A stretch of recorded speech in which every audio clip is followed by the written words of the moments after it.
Shadows of the Mind by Reuben White. A psychological thriller. The bustling city of Verenthia, where the skyline is a jagged silhouette against the sunset, and the streets pulse with life, yet hide secrets in the shadows. The story.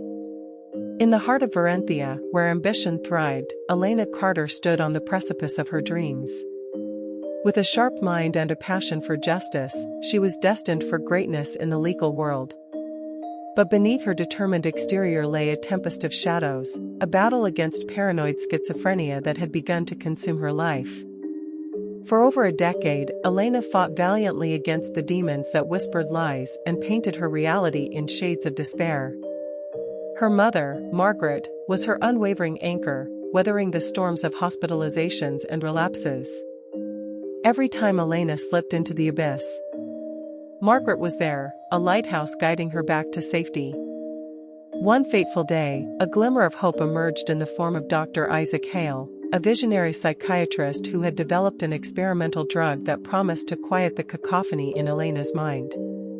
With cautious optimism, they embarked on a journey toward recovery. As the drug began to take effect, the fog lifted, and Elena found herself reclaiming her life, returning to her law studies with renewed vigor. However, the world outside the hospital walls was not as forgiving.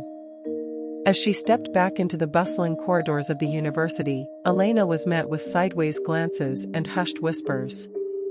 Marcus Reed, a once friend turned adversary, became the embodiment of society's fears. He wielded his prejudices like a sword, cutting through the fragile threads of Elena's newfound confidence.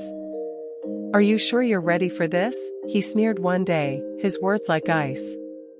"People like you don't belong in law. You belong in a hospital." Elena felt the weight of his words, a heavy shroud that threatened to suffocate her spirit. For every step she took toward healing, society pushed her 2 steps back.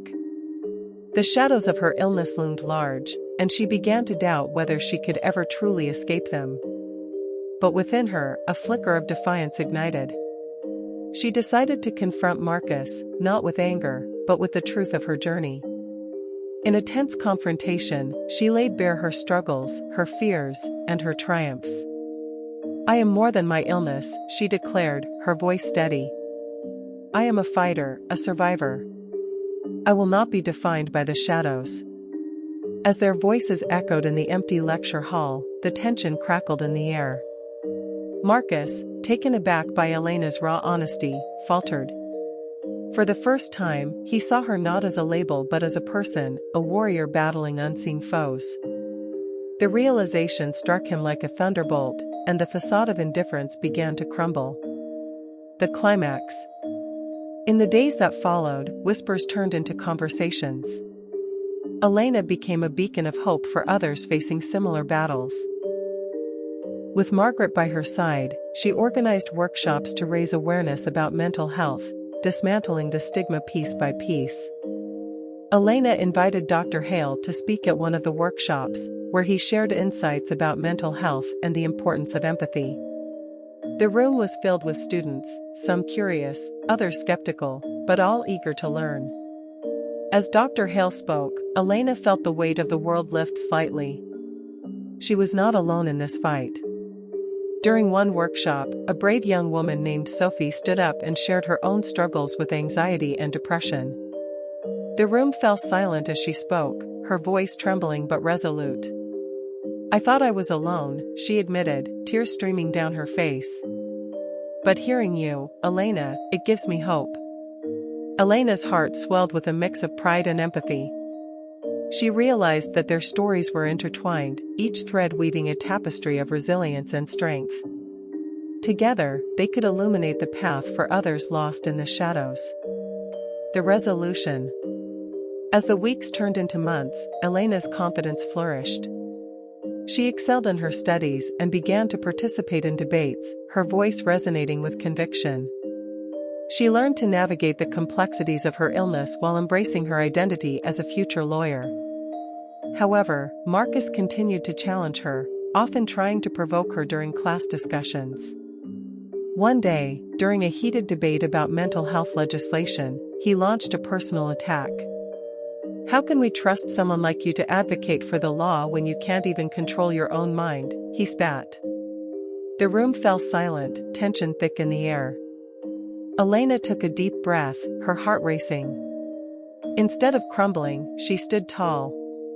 Marcus, she said, her voice steady, mental illness is not a weakness. It's a part of my journey, and it has taught me empathy, resilience, and the importance of understanding. If anything, it makes me a better advocate for those who feel voiceless. Her words hung in the air like a spell. For the first time, the class saw the depth of her character. The whispers that once surrounded her began to fade, replaced by a growing respect. The moral ending.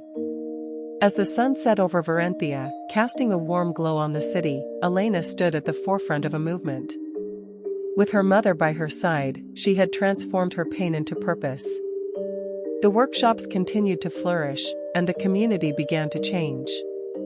Conversations about mental health became more open, more compassionate. Elena learned that the shadows of the mind may loom large, but they do not define us.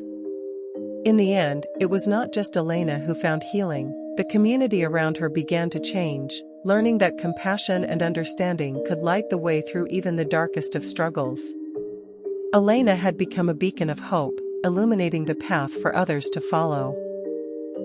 She had learned to dance with the shadows, transforming fear into strength, and in doing so, she sparked a revolution of understanding. Moral: mental illness is not a definition but a journey. Embrace the struggle, confront the shadows, and let compassion guide the way.